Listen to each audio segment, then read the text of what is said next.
RB news ప్రేక్షకులకు నమస్కారం. మొత్తానికి రాజకీయం అనేటటువంటి చదరంగంలో ఎప్పుడు ఏమైనా జరగవచ్చు. ముఖ్యంగా ఒక పార్టీని నమ్ముకున్నటువంటి నాయకులు మిగతా పార్టీలోకి వెళ్ళొచ్చు. ఒక పార్టీని తిట్టినటువంటి వాళ్ళే తెల్లారలేస్తే అనూహ్య పరిణామాల నడుమ ఆ పార్టీలో వేరే పార్టీలో కనిపించవచ్చు. ఇట్లా మనం చూసుకున్నట్లయితే కనుక గతంలో చూసినట్లయితే తెలంగాణ సాధ్యమా అని చెప్పుకున్నటువంటి తరుణంలో మరి ఆ పార్టీ స్థాపించిన తర్వాత మరి కేసీఆర్ గారు అధికారంలోకి రావడం, తెలంగాణను తేవడం, అధికారంలోకి రావడం ఇదంతా కూడా జరిగింది. ఆ తర్వాత అసలు కాంగ్రెస్ పార్టీకి ఇక్కడ స్థానం లేదని చెప్పినటువంటి తరుణంలో కాంగ్రెస్ పార్టీ ఇప్పుడు అధికారాన్ని కైవసం చేసుకోవడం జరిగింది. ఇట్లా రాజకీయ చదరంగంలో అనేకమైనటువంటి పరిణామాలు ఉంటాయి. సో ఇక్కడ మన భూపాలపల్లికి సంబంధించి కూడా మరి ఇక్కడ ఉన్నటువంటి రాజకీయ పరిస్థితుల గురించి ప్రస్తుతం మనతో పాటు మాట్లాడడానికి Bhupalpally BRS party town president Katkam Janardhan గారు ప్రస్తుతం మనతో పాటు ఉన్నారు. నమస్తే సార్. నమస్తే అండి. సో మొత్తానికి ఇప్పటికే మనం చూసాము కాంగ్రెస్ పార్టీ అధికారాన్ని కైవసం చేసుకొని 100 రోజుల పాలన పూర్తయింది. ఎట్లా చూస్తారు కాంగ్రెస్ పాలనను బీఆర్ఎస్ పార్టీ? ఈరోజు మరి 6 వాగ్దానాల పేరుతోటి మరి అధికారంలోకి వచ్చినటువంటి కాంగ్రెస్ పార్టీ మరి 100 రోజుల పాలనలో మరి ఏ ఒక్క హామీని కూడా మరి ప్రజలకు నెరవేర్చలేకపోయింది. ముఖ్యంగా 100 రోజులు కాలంలో మరి చూసుకున్నట్లయితే రైతు బంధు కానీ, లేకపోతే రైతు రుణమాఫీ కానీ, పెన్షన్స్ కానీ, ఇప్పుడు 2500 పెన్షన్స్ 4000 చేస్తా అని చెప్పేసి చెప్పడం కానీ, ఆ తర్వాత మరి ఈ ఉచిత విద్యుత్ కానీ, ఇంకా ఇలా అనేక పథకాలు మరి ఇంకా పెండింగ్లోనే ఉన్నాయి. ముఖ్యంగా చూసుకున్నట్టు ఇప్పుడు రైతు బంధు కేసీఆర్ ఉన్నప్పుడు మరి రైతులకు సకాలంలో పడేటి. మరి ఆ రోజు రేవంత్ రెడ్డి గారు మేము వచ్చిన వెంటనే మరి ఎకరాకు 15,000 చొప్పున వేస్తామని చెప్పడం జరిగింది. మరి 3 ఎకరాలు నాకు తెలిసి ఇప్పటివరకు అంటే ఎలక్షన్ మొన్న కోడ్ వచ్చేంత వరకు 3 ఎకరాల లోపు రైతులకు మాత్రమే వేయడం జరిగింది. అది కూడా మా పాత పద్ధతులనే వేయడం జరిగింది.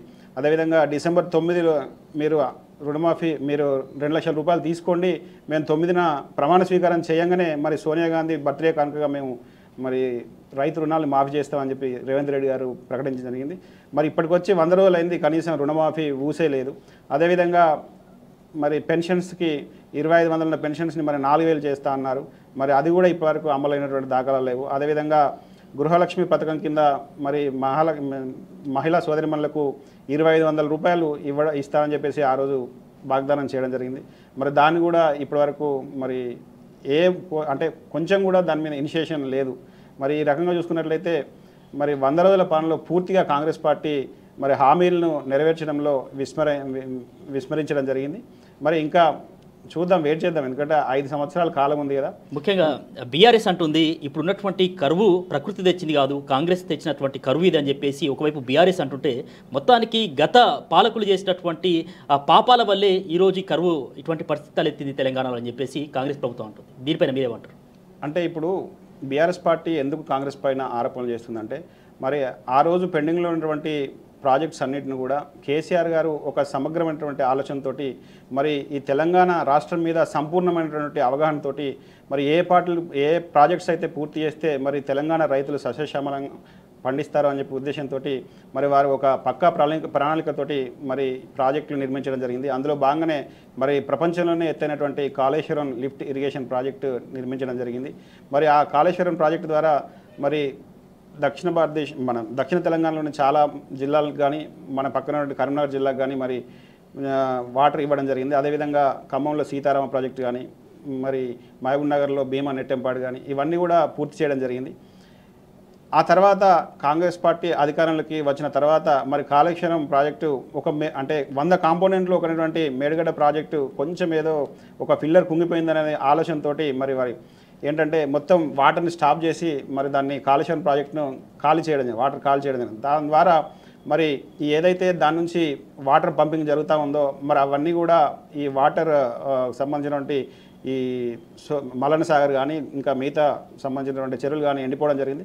దానివల్ల వాటర్ కెపాసిటీ తగ్గిపోయి మరి రైతులు అప్పుడు కేసీఆర్ గారు చూపినటువంటి ముందు చూపు వల్ల రైతులు 2 పంటలు పండించేవారు. ఇప్పుడు ఈ కాంగ్రెస్ పార్టీకి అవగాహన లేకపోవడం వల్ల మరి రైతులకు మరి నీరు అందించకపోవడం వల్ల మరి అవి ఎండిపోయే పరిస్థితి వచ్చింది. మరి ఇప్పటికైనా కూడా కాంగ్రెస్ పార్టీ బీఆర్ఎస్ పార్టీ పైన మరి ఈ నెపాన్ని తోసేయకుండా అసలు ముందు రైతులకు మేలు చేసి ఆ తర్వాత ఏం చేద్దామని ఆలోచన చేయాలని చెప్పేసి రైతుల పక్షాన విజ్ఞప్తి చేస్తా ఉన్నాం. సో మిగతా రాజకీయ పరిస్థితుల గురించి కూడా మాట్లాడుకునే ముందు కటకం జనార్దన్ గారి రాజకీయ ప్రయాణం ఎట్లా మొదలైంది అనేది ఒకసారి చెప్తాను. నేను 2002లో డిగ్రీ ఫైనల్ ఇయర్ చదువుతున్న క్రమంలో మా నాన్నగారు అప్పుడు జంగడి సర్పంచ్గా ఉండడం జరిగింది. వారు మరి జూలైలో హార్ట్ అటాక్తో చనిపోవడం జరిగింది. ఆ తర్వాత నేను సర్పంచ్గా ఆయన స్థానంలో ఎలక్ట్ కావడం జరిగింది. ఆ తర్వాత 2006లో సర్పంచ్ ఉన్న క్రమంలోనే మరి జెడ్పీటీసీగా కాంగ్రెస్ పార్టీ నుంచి అవకాశం రావడం జరిగింది. అప్పుడు మా రాజకీయ గురువు అయినటువంటి రమణారెడ్డి గారు మరి ఆ రోజు చిన్న వయసులోనే, అప్పుడు నా వయసు కేవలం 23 సంవత్సరాలే, 23 సంవత్సరాల్లో కాంగ్రెస్ పార్టీ జెడ్పీటీసీ టికెట్గా ఇవ్వడం జరిగింది. కాకపోతే దురదృష్టవశాత్తు ఏంటంటే ఆ రోజు సీనియర్ నాయకులు అరే ఈ పిల్లగానికి టికెట్ రావడం ఏంది, మాకు రాకపోవడం ఏందనే ఉద్దేశంతో వారందరూ కూడా మరి నాకు యాంటీగా చేయడం జరిగింది. ఆ 2006 ఎలక్షన్లో మరి ఓడిపోవడం జరిగింది. ఆ తర్వాత జిల్లా కాంగ్రెస్ జనరల్ సెక్రటరీగా ఒక 5-6 సంవత్సరాలు పనిచేయడం జరిగింది. ఆ తర్వాత మరి 2018లో రమణారెడ్డి గారు బీఆర్ఎస్ మళ్ళీ ఎమ్మెల్యేగా రీఎలెక్ట్ అయిన తర్వాత బీఆర్ఎస్ పార్టీలోకి జాయిన్ అవ్వడం జరిగింది. వారి ఒక 2 సంవత్సరాలు మరి బీఆర్ఎస్ పార్టీలో క్రియాశీలకంగా పనిచేసిన తర్వాత మరి వారు నా యొక్క అంతం సీనియారిటీని సిన్సియారిటీని గుర్తించి 2021లో బీఆర్ఎస్ పార్టీ అర్బన్ ప్రెసిడెంట్గా మరి ఎన్నిక చేయడం జరిగింది. అప్పటి నుంచి ఇప్పటివరకు బీఆర్ఎస్ పార్టీ అర్బన్ పార్టీ ప్రెసిడెంట్గా కొనసాగుతా ఉన్నాను. సో మొత్తానికి రమణారెడ్డి గారు కాంగ్రెస్ నుంచి ఇక్కడ బీఆర్ఎస్కి వచ్చే ముందు భావోద్వేగానికి లోనేటువంటి పరిస్థితిని మనం చూస్తాం, కన్నీళ్ళు కూడా పెట్టుకున్నటువంటి పరిస్థితిని చూస్తాం.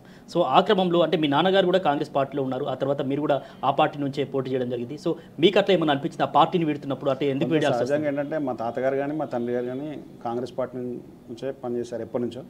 కొంత అన్ని సంవత్సరాలు పనిచేసినటువంటి పార్టీతో కొంత అవినాభావ సంబంధం ఉంటుంది. డెఫినెట్గా కొంత పార్టీ చేసినప్పుడు కొంత అట్లాంటి అనుభూతికి లోనవుతాము. ఆ విధంగానే నేను లోనయ్యాను. కాకపోతే కేసీఆర్ గారి పాలన కానీ ఇక్కడటువంటి డెవలప్మెంట్స్ చూసిన తర్వాత క్రమక్రమంగా మళ్ళీ ఈ పార్టీకి మరి అన్నీ కూడా సర్దుకోవడం జరిగింది. సో మొత్తానికి రమణారెడ్డి గారితో ప్రయాణం చేసిన తర్వాత అంటే బీఆర్ఎస్ పార్టీలో మీకు అంటే మీరు అనుకున్నటువంటి సంస్థ స్థానం లభించిందని చెప్పుకోవచ్చా, లేకపోతే అసహనంగా ఉన్నారా? సరే, ఇప్పుడు పార్టీ పదవులు కానీ లేకపోతే నామినేట్ పదవులు కానీ ప్రజలతో అందరికీ అవకాశాలు రావు. అవకాశం కొంత ముందు వచ్చేది ఉండే, కాకపోతే కొంత వెనకైనా కూడా గుర్తించి మరి ఇచ్చిండు. అంటే నాకు అంటే నేను ఏదైతే పార్టీలో కష్టపడ్డానో ఆ స్థాయిలో పదవి రాకపోయినా కూడా ఎంతో కొంత ఇనిషియేషన్ అయితే కల్పించి మరి స్థానం అయితే కల్పించడం జరిగింది. సో మొత్తానికి ఇక్కడ ఎమ్మెల్యేగా పనిచేసినప్పుడు రమణారెడ్డి గారి మార్క్ చూపించేలా భూపాలపల్లి అభివృద్ధి ఏం జరిగిందంటే ఏం చెప్తారు? మీరు చూసుకోవచ్చు. ఇప్పుడు 2009 కన్నా ముందు భూపాలపల్లి కాన్స్టిట్యున్సీ ఫస్ట్ ఏర్పడింది. అంతకుముందు పర్కాల్లో ఉండేది. అంతకుముందు కనీసం మనం పర్కాల నుండి భూపాలపల్లికి రావాలన్నా, లేకపోతే అటవీ గ్రామాలకు వెళ్ళాలన్నా, లేకపోతే మగులపల్లి, చిట్యాల ఇట్లాంటి వాటికి ఇంటర్నల్ రోడ్స్ కానీ లేకపోతే వాటర్ ఫెసిలిటీస్ కానీ ఏమాత్రం లేకుండా ఉండేది. మీరు చూసుకోండి ఒకసారి, భూపాలపల్లి నుంచి పర్కాల వరకు సింగిల్ రోడ్ ఉండేది.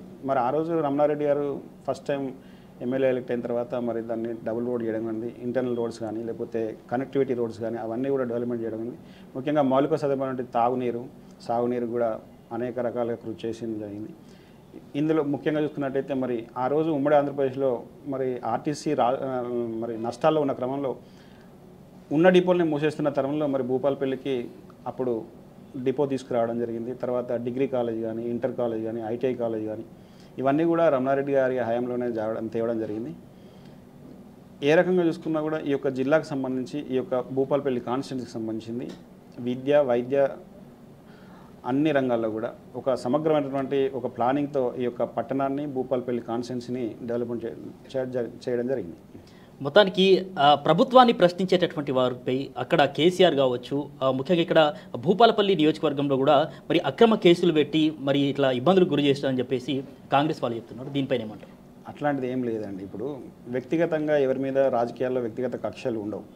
ఏంటంటే అంతకుముందు చేసినటువంటి తప్పుల వలన లేకపోతే వాళ్ళు ఏదైనా మా మీద కావాల్సుకొని రెచ్చగొట్టడం వలన చేస్తే అది చట్ట ప్రకారంగా చర్యలు తీసుకోబడితే తప్పించి వ్యక్తిగత కారణాలు ఏముంటాయండి? అట్లాంటివి ఏముండవు. మేము ఎప్పుడు కూడా వ్యక్తిగత కారణాలతోటి ఎవరి మీద కుట్రపూరితమైన ఆలోచనతోటి కేసులు పెట్టించలేదు.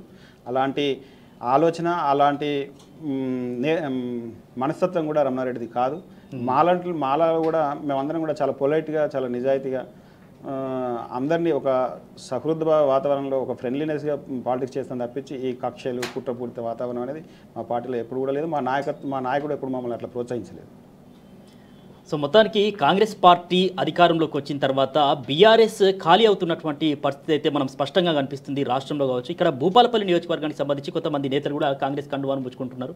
సో ఇట్లా అంటే ఎందుకు అని దృశ్యవశాత్తు ఏమైందంటే అధికారం మనకి నేతలు బాగా అలవాటు పడ్డాడు. అది ఏ పార్టీ అయినా కానీ, అటు కాంగ్రెస్ పార్టీ కానివ్వండి, ఇటు బీఆర్ఎస్ పార్టీ. అంటే అధికారం కలబడితే నిద్ర కూడా పట్టదు అనుకుంటారు కొంతమంది. చాలామంది అది మరి ఉండబట్టలేక మరి వాళ్ళకి ఏమవుతుందో ఏమో తెలియదు. కానీ పైనుంచి అంటే ఒక ఎంపీ, ఎమ్మెల్యే, మినిస్టర్ స్థాయి నుంచి మొదలు పెడితే మరి కింది స్థాయి వార్డు మెంబర్ వరకు కూడా మరి అధికారం లేకుండా ఉండలేకపోతా ఉన్నారు చాలామంది.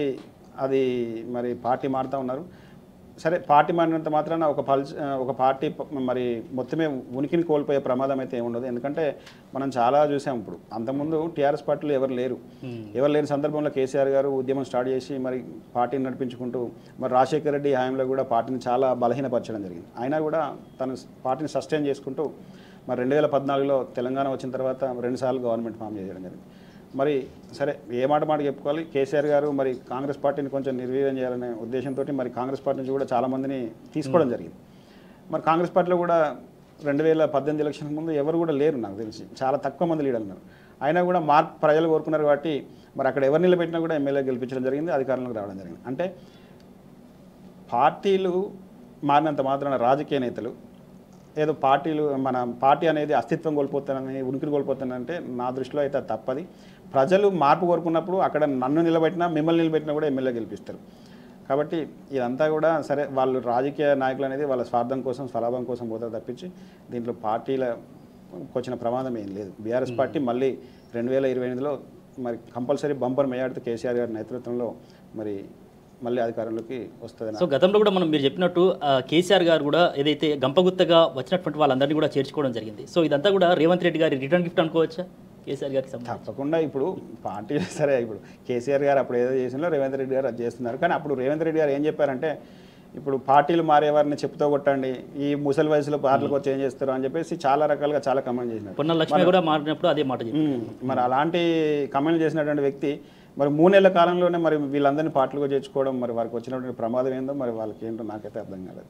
అంటే ప్రభుత్వాన్ని కూలుస్తాం, అది చేస్తాం, ఇది చేస్తామని చెప్తే మేము ఊరుకొని కూర్చోవాలా? ఎవరన్నారు ప్రభుత్వాన్ని కూలుస్తామని చెప్పేసి? మా కేసీఆర్ గారు, కేటీఆర్ గారు ఎవరైతే అనలే కదా. అంటే ప్రభుత్వం ఎక్కువ కాలం నిలబడదు అని చెప్పేటటువంటి తరుణంలో అంటే అర్థమైందంటే మేము కూలుస్తామని కాదు. అక్కడ ప్రజలు మీరు ఇచ్చినటువంటి ఏవైతే హామీలు ఉన్నాయో అవి మీరు నెరవేర్చలేకపోతారు. ఎందుకంటే మనకు ఉన్నటువంటి బడ్జెట్కు మీరు ఇచ్చిన హామీలకు ఏమాత్రం కూడా పొందన లేదు. కాబట్టి ప్రజలే తిరుగుబాటు చేస్తారు, ప్రజల ద్వారానే మీ ప్రభుత్వం పడిపోతుందని ఆ ఉద్దేశంతో అన్నారు తప్పించి మేము ఎమ్మెల్యేలను అది చేసుకుని మళ్ళీ అది చేస్తామని చెప్పేసి, లేదా మీ ప్రభుత్వానికి మేమే కూలుస్తామని చెప్పేసి అట్లా అనలేదు. ప్రజాస్వామ్య పద్ధతిలో ప్రజలు మళ్ళీ మీకు గుణపడని చెప్తారని ఆ ఉద్దేశంతో అన్నారు తప్పించి వ్యక్తిగతంగా ఎప్పుడు అది చేయలేదు. సో మొత్తానికి కాంగ్రెస్ పార్టీ అయితే పెద్ద స్కెచ్ చేసినట్టుగా అనిపిస్తూ ఉంది. ఈ నేపథ్యంలో నాయకులందరూ అటు వెళ్ళిపోతున్నటువంటి తరుణంలో మన భూపాలపల్లి నియోజకవర్గానికి సంబంధించి అనేకమైనటువంటి ఊహాగానాలు వినిపిస్తున్నాయి. ఘర్వాపసి అని చెప్పేసి చెప్తున్నటువంటి తరుణంలో ఇప్పటికే కేశవరావు కూడా మళ్ళీ సొంత పార్టీకి చేరడం జరిగింది. ఈ నేపథ్యంలో రమణారెడ్డి గారు కూడా మళ్ళీ హస్తం వైపు చూసేటటువంటి అవకాశాలు కూడా ఉన్నాయని చెప్పేసి జోరుగా చర్చలు నడుస్తుంది. అట్లాంటి అవకాశమే లేదు. ఎందుకంటే గౌరవ ముఖ్యమంత్రి గారు మరి రమణారెడ్డి గారికి అన్ని రకాలుగా కూడా సపోర్ట్ చేయడం జరిగింది. మళ్ళీ మసనచారు పెద్దలు ఉన్నా కూడా మళ్ళీ ఎమ్మెల్యే గారికి, రమణారెడ్డి సార్ గారికి ఎమ్మెల్యే టికెట్ ఇవ్వడం జరిగింది. మరి ఫ్యూచర్లో కూడా ఇంకా కేటీఆర్ గారికి ఉన్నటువంటి సాహిత్యంతో మరి పార్టీలో మంచి పొజిషన్లో ఉంటారు రమణారెడ్డి గారు కంపల్సరీ. సరే, కొన్నిసార్లు ఏమైందంటే ఎప్పటికీ మనం గెలవలేము. ఒక పార్టీ ఒకసారి గెలుస్తుంది, ఒక నాయకుడు ఒకసారి గెలుస్తాడు. మళ్ళీ తిరిగి మేమైతే ఏదైతే ఓడిపోయామో మళ్ళీ అదే స్థానంలో మళ్ళీ 2028లో బంపర్ మేయాడితో గెలిచి మళ్ళీ ఎమ్మెల్యే గారిని రమణారెడ్డి గారు ఎమ్మెల్యే అవుతారు, మళ్ళీ కేసీఆర్ గారు ముఖ్యమంత్రి అవుతారు. దాంట్లో ఏం అనుమానం లేదు. సో మొత్తానికి రమణారెడ్డి గారి పైన కాంగ్రెస్ వాళ్ళు చేస్తున్నటువంటి ప్రధానమైనటువంటి ఆరోపణ అంటే ప్రతిపక్షంగా ఉన్నప్పటి నుంచి కూడా ఒకటే ఆరోపణ చేస్తున్నారు, భూ కబ్జాలు చేస్తున్నారు రమణారెడ్డి అని చెప్పేసి. దీనిపైన ప్రతిపక్షం ఉన్నప్పుడు ఆరోపణలు చేయొచ్చు. ఇప్పుడైతే వాళ్ళు అధికార పక్షమే కదా, మరి ఏదైనా భూ కబ్జాలు చేస్తే మరి తీసి బయట పెట్టుకోనండి, యాక్షన్ తీసుకోమనండి. దాంట్లో ఎవరు కాదంటున్నారు? ఇప్పుడు వాళ్ళు రాష్ట్రంలో అధికారం ఉన్నది వాళ్ళే, ఇక్కడ ఎమ్మెల్యే గారు కాంగ్రెస్ పార్టీనే. నిజంగా కూడా రమణారెడ్డి గారు ఒకవేళ భూ కబ్జా చేసింది అనుకోండి, బయట పెట్టమనండి, యాక్షన్ తీసుకోమనండి. దానికి ఎందుకు అనవసరంగా మీడియా రకంగా ఇప్పుడు మీడియా వాళ్ళను లేకపోతే ఫేస్బుక్లను, సోషల్ మీడియాలను అసత్య ప్రచారాలు ఎందుకు చేయడం? అట్లాంటివి చేయకూడదు. సో మొత్తానికి అయితే రేవంత్ రెడ్డి ఎపిసోడ్ కూడా రాష్ట్ర వ్యాప్తంగా మనం సంచలనంగా రేపినటువంటి పరిస్థితులు మొత్తానికి అక్కడ ప్రేరేపించింది మొత్తం కూడా అక్కడ బీఆర్ఎస్ వాళ్ళే కావాల్సుకొని ఇక్కడ సభను ఫెయిల్యూర్ చేయాలని చెప్పేసి అట్లా చేశారని చెప్పేసి. అట్లయితే సభను ఫెయిల్యూర్ చేయాలనుకుంటే అప్పుడు ఎలక్షన్ కూడా లేదు, అప్పుడు మామూలుగానే పార్టీ రూలింగే ఉంది. బీఆర్ఎస్ పార్టీ ప్రభుత్వం ఇక్కడ అంటే ఇంకోటి ఏం చెప్తున్నారంటే ఈ భూగర్భజాలకు సంబంధించి మా దగ్గర ఆధారాలు ఉన్నాయి, వాటిని బయట పెడదామని అంబేద్కర్ సెంటర్కి సవాల్ విసినా కూడా దానికి సంబంధించి అప్పుడంటే రేవంత్ రెడ్డి గారు ప్రతిపక్షంలో ఉన్నాడు, సరే అదేదో ఎలిగేషన్ పోలీసులను పెట్టుకుని అడ్డగించారు అని చెప్పేసి అప్పుడు ఎలిగేషన్ చేసిండ్రు, అందుకే ఎలిగేషన్ చేస్తున్న క్రమంలో మరి వాస్తవాలు బయటకు వస్తాయని చెప్పే ఉద్దేశంతో అడ్డుకున్నారు అనేది ఒకటి రూమర్ క్రియేట్ చేసింది. మరి ఇప్పుడైతే వాళ్ళ అధికారులు ఉన్నారు కదా, నిజంగా భూ కబ్జాలు చేస్తే ఇప్పుడు బయట పెట్టమనండి, యాక్షన్ తీసుకోమనండి. ఇవన్నీ ఎందుకు పిచ్చి పిచ్చిగా సోషల్ మీడియాలో కానీ బయట మీడియాకి కానీ లీక్లు ఇవ్వడం ఎందుకు? నేరుగా విచారణ చేసి అధికారం మన యాక్షన్ తీసుకోమని చెప్పండి. కాబట్టి ఇదేంటంటే రాజకీయ స్వలాభం కోసం, లేకపోతే ఇది ఒక వ్యక్తి మీద బురద జల్లడం కోసం ఆరోపణలు తప్పించి ఇందులో ఏమాత్రం వాస్తవం లేదు. సో మొత్తానికంటే ఒక పార్టీని నమ్ముకొని ఉన్నటువంటి వాళ్ళకి సంబంధించి అంటే ఉద్యమకారులు కూడా బీఆర్ఎస్ పార్టీలో ఉన్నటువంటి నేపథ్యంలో వాళ్ళని కాస్త అశ్రద్ధ చేయడం, అదేవిధంగా వాళ్ళతో పాటు రమణారెడ్డి పార్టీతో వచ్చినటువంటి నాయకుల్ని కాస్త ఎక్కువగా ఇంట్రెస్ట్ చూపడం వల్ల కూడా ఓటమికి ప్రధాన కారణం అని చెప్పేసి అసంతృప్తిగా ఉన్నారని చెప్పేసి యాక్చువల్గా వాళ్ళు అట్లా కొంత అభద్రతా భావానికి లోనైనా తప్పించి నిజానికి దాంట్లో వాస్తవం లేదు. చాలామంది ఇప్పుడు ఇక్కడ ఉన్నటువంటి మా పరిధిలో చూసుకున్నట్టు టౌన్లో చూసుకున్నట్టయితే ఇప్పుడు మేకల సంపద గారికి పీసీసీ చైర్మన్గా అవకాశం కల్పించడం జరిగింది. అతను పాత టీఆర్ఎస్ పార్టీని. తర్వాత చాలామంది ఇప్పుడు 30 మంది కౌన్సిలర్లలో 16 మందికి పాత వారికి టికెట్ ఇవ్వడం జరిగింది.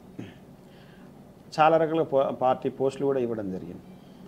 కొంత వాళ్ళు ఏంటంటే అప్పుడు స్పీకర్ గారికి ఏంటంటే వాళ్ళు డైరెక్ట్ స్పీకర్ గారి నాయకత్వంలో పనిచేసింది కాబట్టి వాళ్ళతో సహజంగానే సాన్నిహిత్యం ఉంటుంది. ఇక్కడికి వచ్చేసరికి రమణారెడ్డి గారు అంత మధ్యలో ఇంటరాక్షన్ ఉండదు కాబట్టి కొంత గ్యాప్ ఏర్పడినట్టు వాళ్ళు క్రియేట్ చేసుకున్నారు. దాంతో కొంత వాళ్ళ అభద్రతా భారంలో తప్పించి సార్ ఇంటెన్షనల్లీ అయితే వాళ్ళని దూరం పెట్టలేదు. కాకపోతే ఏంటంటే ఈ పాత కొత్త అనే కలయికతో కొంత ఇబ్బంది పడ్డారు.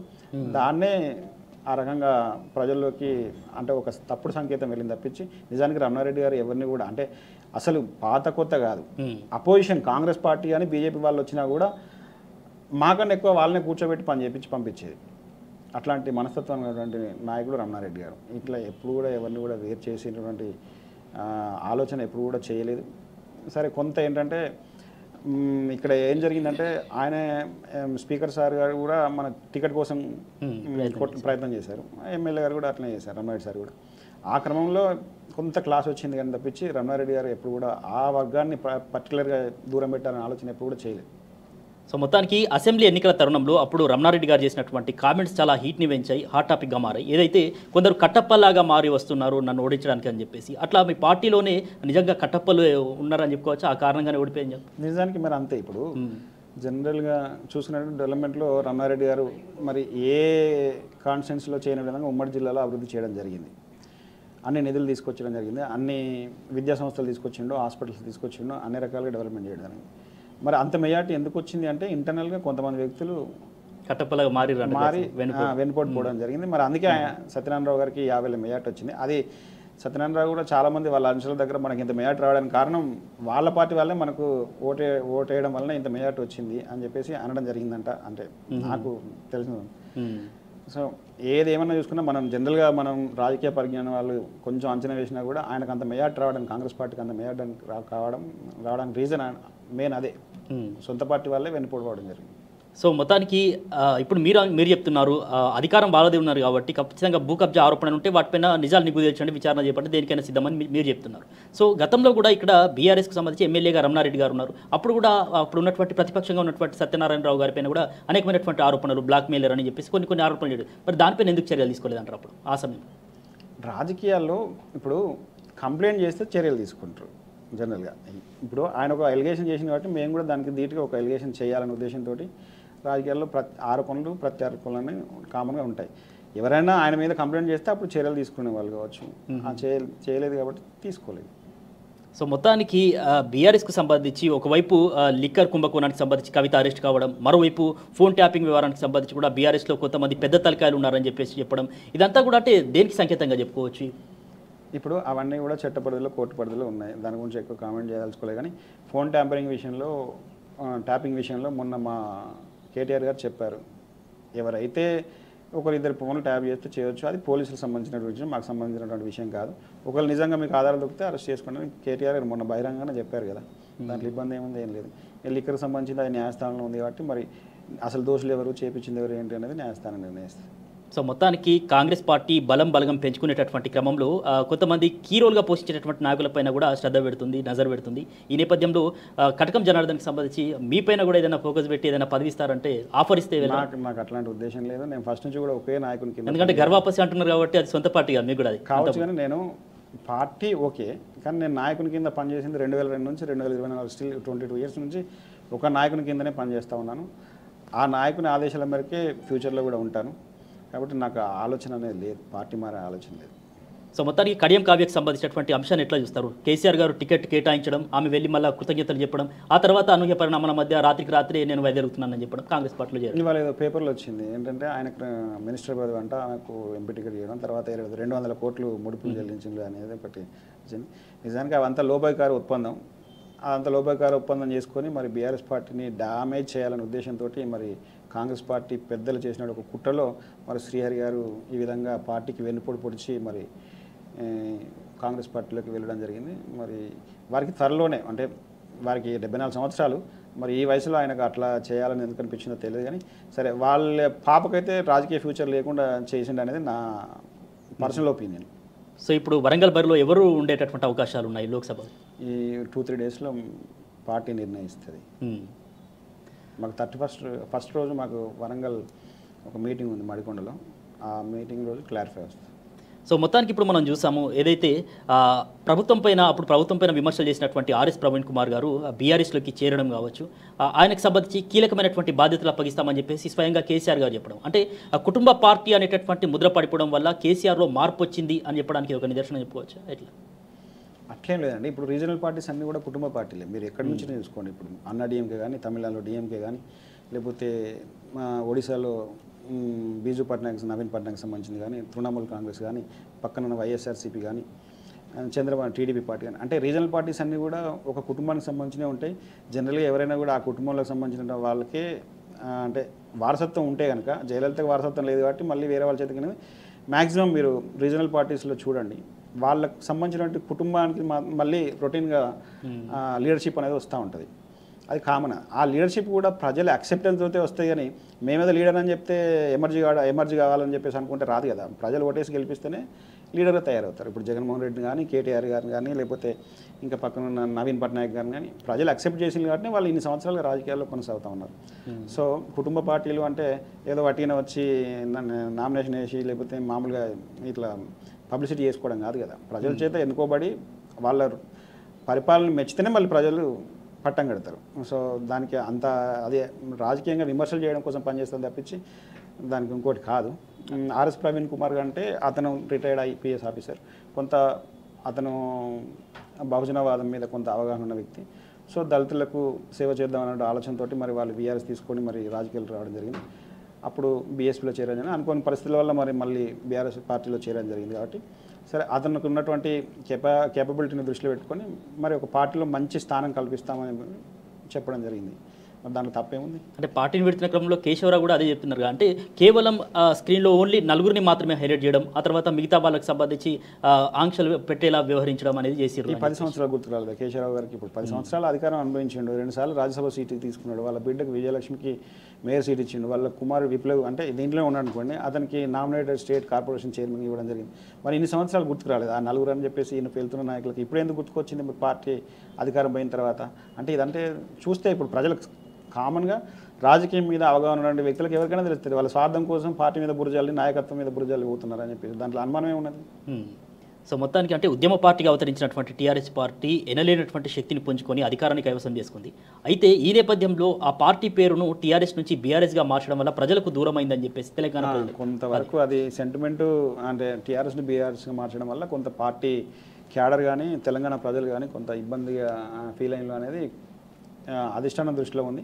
మరి వారు గౌరవ కేసీఆర్ గారు మరి పార్టీ నాయకులతో చర్చించి మరి ఇంకా ఫ్యూచర్లో కూడా మళ్ళీ బీఆర్ఎస్ని టీఆర్ఎస్గా మారుస్తారనే ఆలోచన ఉండొచ్చు. మరి తప్పకుండా మారుస్తారనే ఒక బీఆర్ఎస్ పార్టీ కార్యకర్తగా మేము కూడా కోరుకుంటా ఉన్నాం.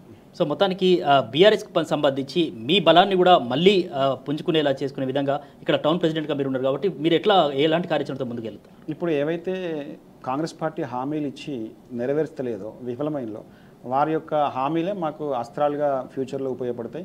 మరి వాటిని బేస్ చేసుకుని మేము ప్రజల్లోకి వెళ్ళి ప్రజలను చైతన్యపరిచి మరి బీఆర్ఎస్ పార్టీ అధికారం కోల్పోవడానికి, కాంగ్రెస్ పార్టీ అధికారం రావడానికి ఏవైతే మేనిఫెస్టోలో పెట్టినో మరి అవే కారణం బట్టి అవే ప్రజలకు వివరిస్తే మరి ఈ విషయాల్లో ప్రజలను మళ్ళీ కాంగ్రెస్ పార్టీ మోసం చేసింది. తులం బంగారం అంది, ఇప్పుడు కళ్యాణ లక్ష్మి ₹1,00,000 తులం బంగారం అంది, ఏ ఒక్కరు కూడా తులం బంగారం ఇవ్వలేదు. పెన్షన్స్ అన్నారు 4,000, అవి కూడా ఇవ్వలేదు. రైతు రుణమాఫీ లేదు, రైతు బంధు లేదు. కాబట్టి ఇవన్నీ కూడా క్షేత్రస్థాయిలోకి తీసుకెళ్ళి మళ్ళీ పార్టీని స్ట్రెంథన్ చేసి తిరిగి 2028లో కేసీఆర్ గారి నాయకత్వంలో మళ్ళీ పార్టీని అధికారంలో తీసుకొస్తాం.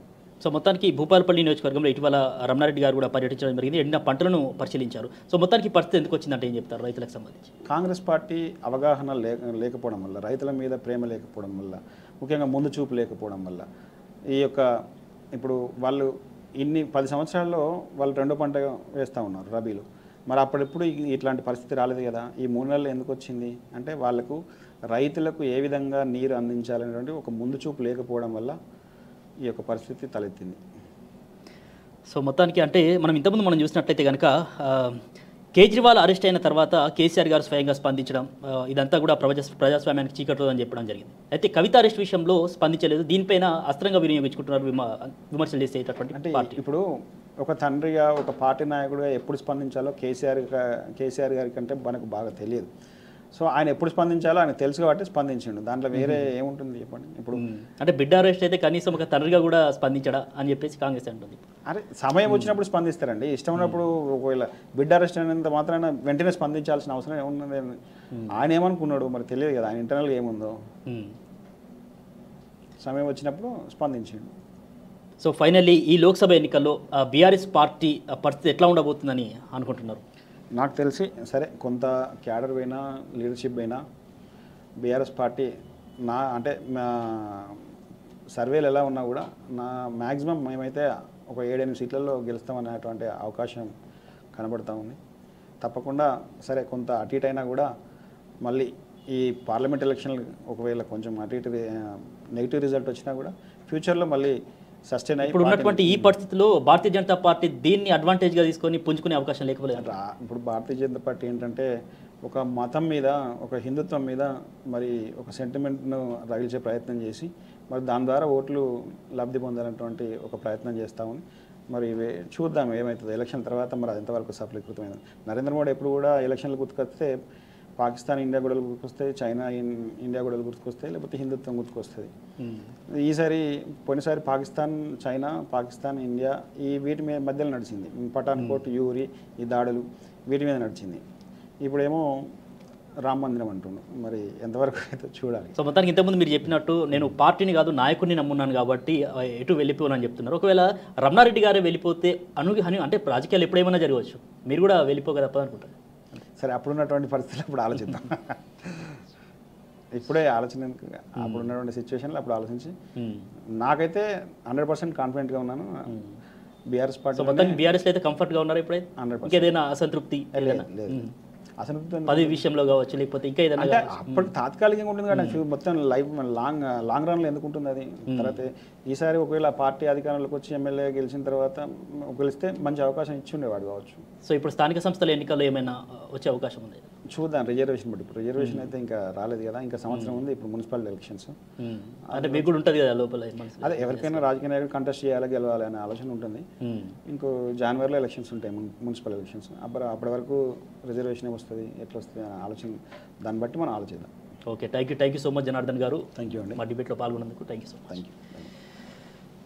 సో ఇది చూసారు కదా, మొత్తానికి పార్టీకి సంబంధించి ఎప్పుడు ఏమైనా జరగవచ్చు రాజకీయాలకు సంబంధించి. కాబట్టి ఇప్పుడున్నటువంటి పరిస్థితుల కారణంగా కొంతమంది నాయకులు బీఆర్ఎస్ను వీడి వెళ్ళి ఉండొచ్చు. దానివల్ల ఆ పార్టీకి సంబంధించి దీర్ఘకాలికంగా మాత్రం ఎటువంటి నష్టం ఉండదని చెప్పేసి జనార్దన్ గారు అయితే చెప్తున్నారు. ముఖ్యంగా ఇప్పుడున్నటువంటి కాంగ్రెస్ ప్రభుత్వం వచ్చినటువంటి తర్వాత కొన్ని హామీలను విస్మరిస్తుంది. దాన్నే అస్త్రాలుగా చేసుకొని బీఆర్ఎస్ పార్టీకి సంబంధించి ఇక్కడ మళ్ళీ నాయకత్వాన్ని, బలాన్ని ఖచ్చితంగా పుంజుకుంటున్నామని అయితే వారు చెప్తూ ఉన్నారు. ఇది ఈనాటి ఇంటర్వ్యూ. మరో గెస్ట్తో మళ్ళీ కలుద్దాం. చూస్తూనే ఉండండి ఆర్బీ న్యూస్.